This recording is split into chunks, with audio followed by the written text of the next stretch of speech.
welcome to Virtual Concert Hall's live music channel. My name is Chris Au, and I have with me the co-founder of Virtual Concert Halls, Dr. Anna Ospenskaya. Chris, thank you, and good day to everyone. It's a great pleasure to be here and continuing to explore the Beethoven Magnificent 9 Symphonies. Chris, thank you for co-hosting with me this program today. Amazing. This is part 2 of the documentary of Beethoven's Symphony Number 6, written and narrated by Lawrence Rapchak, created by New Media Productions Worldwide and Virtual Concert Halls, and produced by the Architects of Music. This is an incredible collaboration between artists, musicians, videographers, and many people. And we are very, very grateful for the incredible passion for music which connects us all and joins our efforts. And it's a great pleasure to be presenting those programs from musicians and artists from around the entire globe.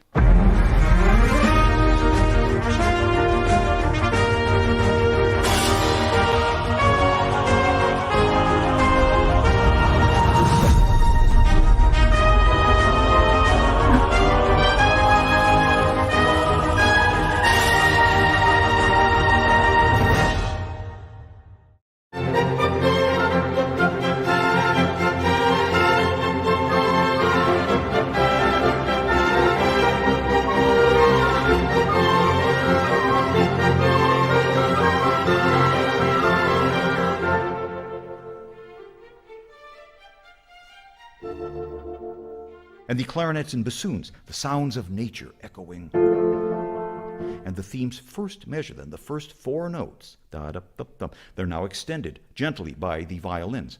And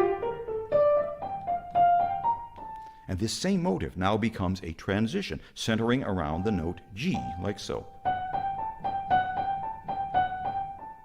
4-note motive, ba-ba-ba-bum, leading directly now to our secondary theme in the dominant key of C major. It's calm and flowing, and it's built entirely on the dominant and the tonic harmonies, and the sense of motion provided by the strings creates a magical, shimmery effect that builds momentum until the joy can't be contained any longer.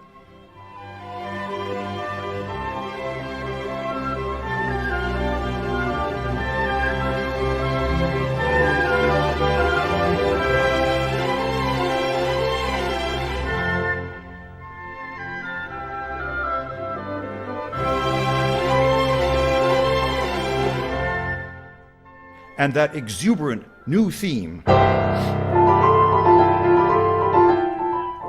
is built on the motive. Da-da-dum, da-da-dum. But it's in C major, but it cadences gently on F, the subdominant chord.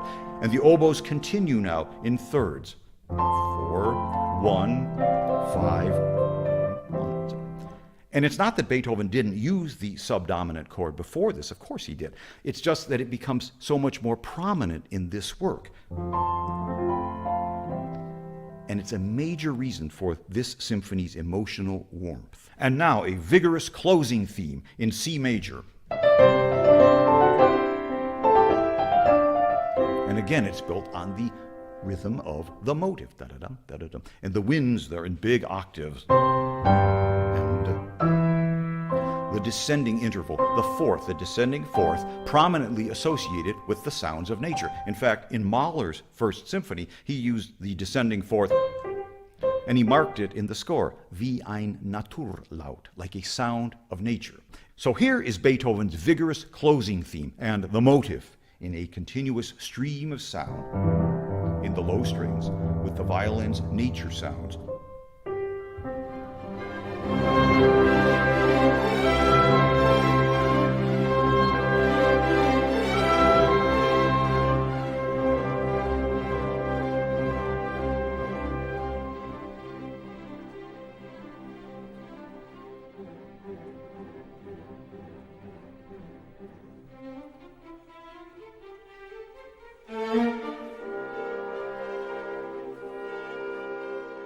And the motive now leads us through a transition into the key of B flat major, like so. as our development section settles into that key. Beethoven simply takes the motive, da-da-dum-dum, but in its descending version that we heard in the opening. Now in B flat major. There's the motive descending.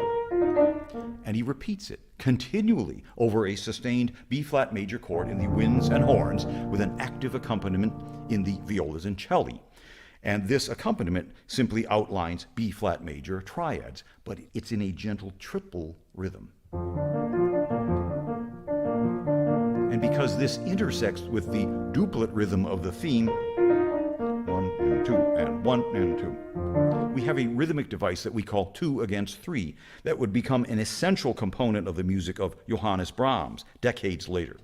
But here is this magnificent passage entirely based on rhythmic motion and the repetition of and a single magical shift of harmony from B flat major into radiant D major.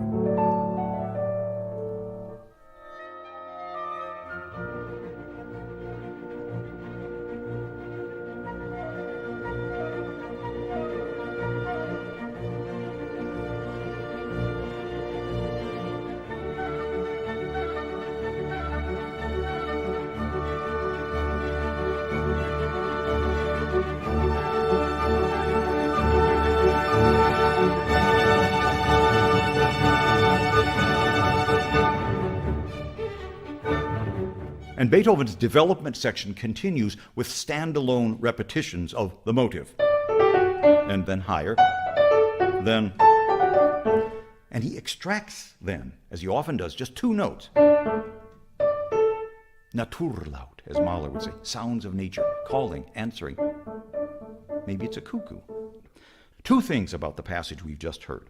First, the construction, the architecture of the music creates this magnificent expanse with mostly literal repeats. And at a precise moment in its progress through time, it changes to, and it continues to amplify in volume and breadth of sound. And we think of Beethoven's verbal description, the heading of this first movement, cheerful impressions upon arriving in the countryside. Mehr Ausdruck der Empfindungen, he added, more expression of feeling than of painting. So it's not a direct description of anything, but it's an exalted emotional vista that's captured in sound. And second, and I know I'm repeating myself, but Beethoven's technique of motivic, organic development of his themes, the way he can extract a few notes from the theme and then spin them out, creating new variants that evolve into new shapes that are used to build new sections of the overall structure. This technique absolutely parallels the process of growth and development in nature, the patterns by which living organisms expand. Usually it's quite intricate, but here it's a precisely determined number of repetitions of a single motive that gradually expands into this magnificent arch. And the best part of all of this is that this entire passage will now repeat in G major. And an even more magical shift at that same point now into radiant E major.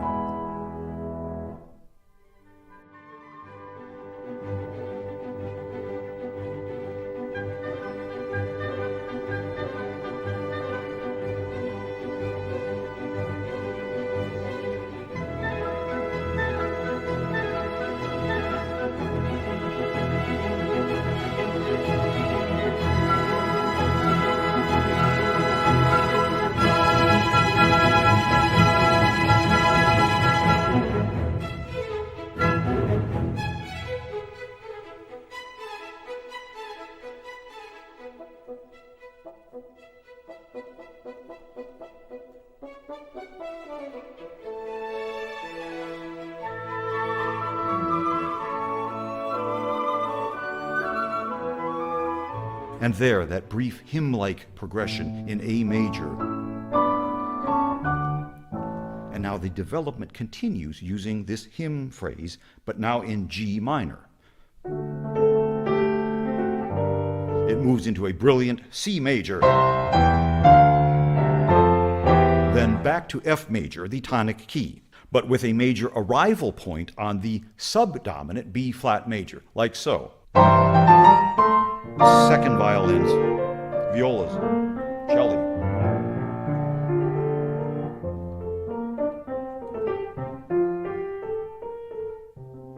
There's a delicate cadenza now for the first violins in the dominant of C major. And the music flows now without fanfare into the recapitulation, one of the loveliest passages in the entire work.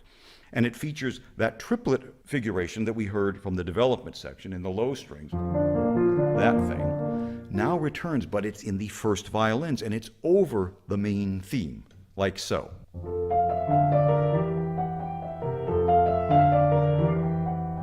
And this obbligato is as gentle as it is expressive until it begins to intensify and build momentum as duple rhythm, the motive, and triple rhythm now combine and lead us back to our joyous main theme. Here is the entire passage.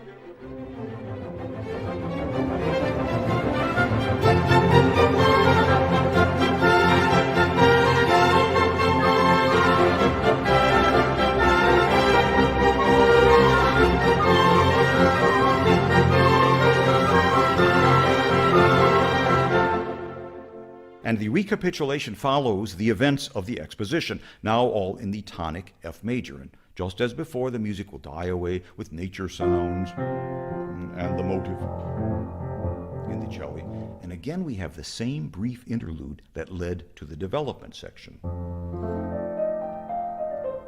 Built on this F7 chord, a sure sign that we're headed for the key of B flat major, just as we heard in the development.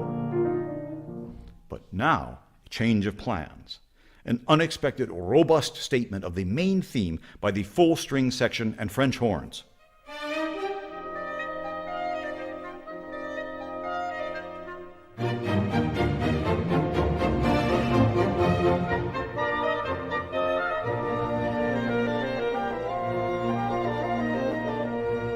And decisively in the key of B flat major, the subdominant key, another great moment in this symphony.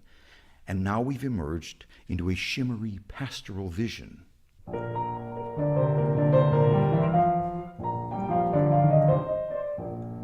That's our closing theme, formerly very vigorous. But now the rhythm of the motive, ba-da-dum, ba-da-dum, is much more tranquil and relaxed. With a background of strings in octaves.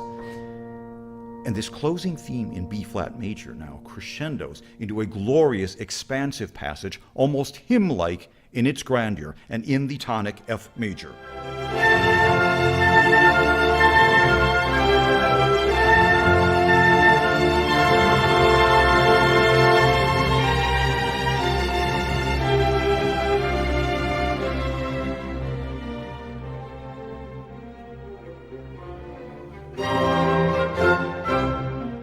It subsides, and the motive now returns, but very lively. Beethoven, always searching for new ways of using the cells of his themes. He takes the motive, and he gives us a mini concert by a two-man peasant band, with this new rhythm based on the motive. It's just the clarinet and bassoon, complete with peasant piping by the clarinet.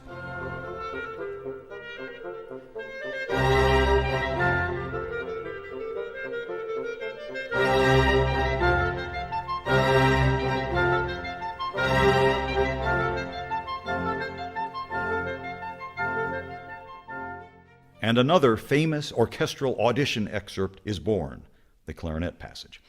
And the tranquility now, the silence, the majesty of nature reigns as the main theme is extended upward into the celestial blue, as it were. The flute, the clarinet and bassoon, and this upward scale, it's a slightly simplified version of the motive that we heard before.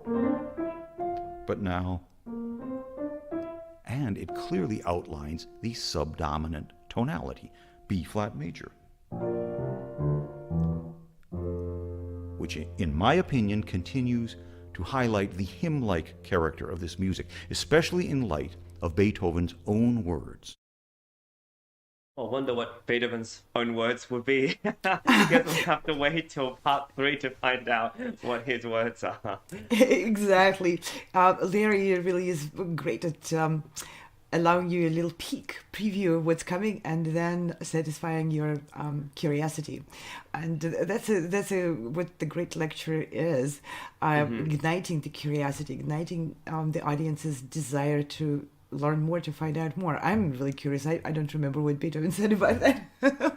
Yeah, it's really incredible what Larry highlights in sort of the themes that are, we introduced the themes, but just like when we were talking about Beethoven's Fifth Symphony, you can see how little segments of themes, little kind of motifs build into something more important, and also that use of the cuckoo, the descending fourth, the descending perfect fourths, representing nature, representing maybe raindrops and things. What a contrast to what Beethoven 5 was, when we had this sort of fate knocking on the door all the time, symbolizing something metaphysically different, but now it's something so close to earth. Yeah, it's amazing. And Beethoven was known to be great admirer of nature and enjoying the nature and the sounds of nature. In one of his complaints was his bitter complaint that as his problems with hearing were developing, he could no longer hear in detail all the sounds of nature. And many composers, not only Beethoven, worked really hard on portraying the nature in their works. But to me, at least, Beethoven's way of portraying it is profoundly different from many other composers who just maybe took the sounds of nature and tried to imitate it by using man-made instruments, which is great. Flutes and clarinets and violins and all those instruments, they can imitate, even piano can imitate lots of nature sounds. But with Beethoven's incredible structural approach to development, he's so much about development. To me, his is more or less like, I would say, 180 degrees opposite approach. Instead of just bringing in the sounds which remind us of particular sounds of nature, I think what he is communicating is how we respond to those sounds of nature, how we respond to being, basically portraying our very intimate relationship with the nature, and how it's interconnected with our emotions, because his music doesn't really just make the trills of birds in the air. That's not the way he writes it. And Larry is really bringing out the inner mechanics, the inner workings of Beethoven's developing those and moving those sounds which reminiscent of the nature, but they have, to me at least, he is bringing out much deeper connections in there. Yeah, the thing that's interesting about Beethoven does is he highlights and encapsulates more of not just maybe going out for 5 minutes and hearing the birds cuckoo and tweet and all that. You really feel as if you're going on a actual walk, or you feel like there's a whole day, an actual hike. You start with the various beginnings of a adventure. You go through the stormy. He uses sonata form to encapsulate the coming and goings of an actual adventure or a journey. And it's not just the hero's journey or the villain's journey as we experienced in the Fifth Symphony. This is sort of a journey of perhaps a walk in the park, and then you come up with a storm, or you see certain things, or a little sunrise hike, and you see the clouds moving, you see the animals stirring, and then you come back home, and the joyous feeling that you have as you say, like looking and reflecting on nature. It feels as if it's more of a actual spiritual journey alongside nature, not just simply a way of empirically viewing what's happening out there. It's a lot more involved than that. I think that's what makes it so beautiful. And to use simple little themes like that cuckoo, that perfect fourth, also the bum bum bum bum ba dum, that kind of quick the 16th followed by the kind of descending, and he uses very simple ways to draw our attention and then take us along that path. It's really in the modern world that would be called he was a master of sound bites. Yes, he is. Yeah, he is a master of little things that draw you on and get you into that mood to hear more of it. Yeah, exactly. The seemingly impossible task crunch your entire philosophy into one sentence of 6 words, no more. And that's Beethoven was really master at that, at being very laconic and being very sparse with the melodic motive material, but then developing it and showing different sides of it, like the way he puts one theme above the other and then makes a different relationship. Really, that becomes almost like a very intriguing journey, a story, the story which has a lot of turns and twists, and that's what draws the people to listen and continue to listen because of its incredible development. So it's almost like he immerses us, takes us into the sounds of nature, but then immerses us in what's happening in there, and we become part of that story. Yeah, I think that's really quite amazing. I really also quite like the way he ends this journey. He uses this shimmering pastoral vision. That Larry describes it as, and what that does is he really gives you an idea that perhaps you're by the seaside or by a lake, just as the video is highlighting. I think what's amazing about the engineers and the design editors behind this is that they really show you the kind of visions that would really aid in exactly what Beethoven is trying to portray. And he uses this sort of tranquil like closing theme and builds and builds and builds using triplets against the 16ths. And what that does is you feel like things are kind of really moving like clouds, because they're not really evenly. They kind of they grow and fester in a different way than what you would imagine kind of orderly. And the beauty of seemingly chaotic relations between the rhythms, because they sound off balance and confusing when you have the duplets against triplets, especially for the stretch of the time as Beethoven uses it. Throws you off balance, but just like the nature does, just like the life does. And that creates that very organic experience listening to that music. And I'm glad you also pointed out the correlation between the visuals, the way our team created them, following the narrative of Lawrence Rapchak, and these videos are to me also an excellent lesson in English language, because the way Lawrence uses the adjectives, like don't pile up too many adjectives. He doesn't. It's also with a great touch of class, shimmering pastoral vision. You read it in the best quality novels, this kind of communication, this kind of language. It's just beautiful, flowing, the way Larry is narrating the story.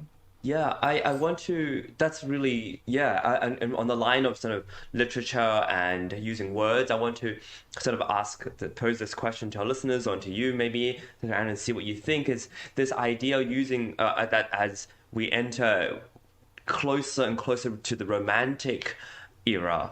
I think at the time that Beethoven was writing this music, the literature was already veering towards more romantic, and I think music takes a little time to catch up to these sort of ideas and finding a language that is appropriate for the kind of literature and art that one sees.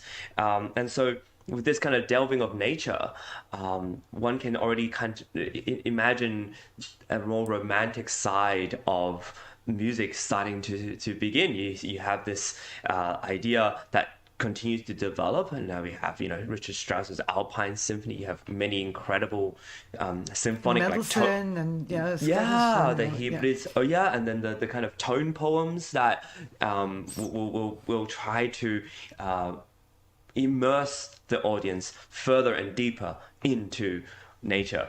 It's almost like, and like, with Debussy's La Mer, you will almost feel as if the sound is like waves washing you in. And so, what are your thoughts on this as sort of one of the first pieces to really introduce this idea of immersing the audience within nature? Well, I'm going to jump in, and of course, I'm going to let our audience to post. Please post your comments and your own ideas. Please don't get swayed by what we say. That's just an opinion of two professional musicians out there, and so we don't claim the absolute truth. But I do want to jump in with a reflection on that question.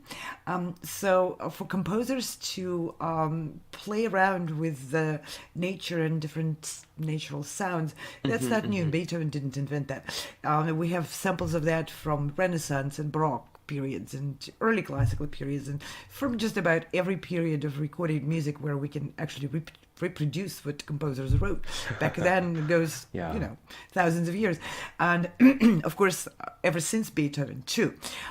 To me, the transition is actually, the key point of the transition is actually from objective portrayal of the sounds and trying to come as close to portraying those sounds to what they actually are, like birds singing and cuckoo and all that. There's cuckoo for piano, for harpsichord, which everybody knows. And, there's lots of pieces like that.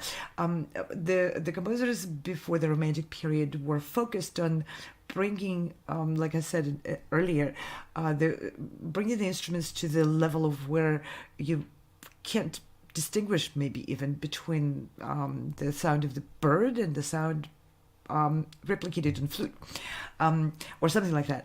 So that's a more objective approach to just picturesque a portrayal of the nature.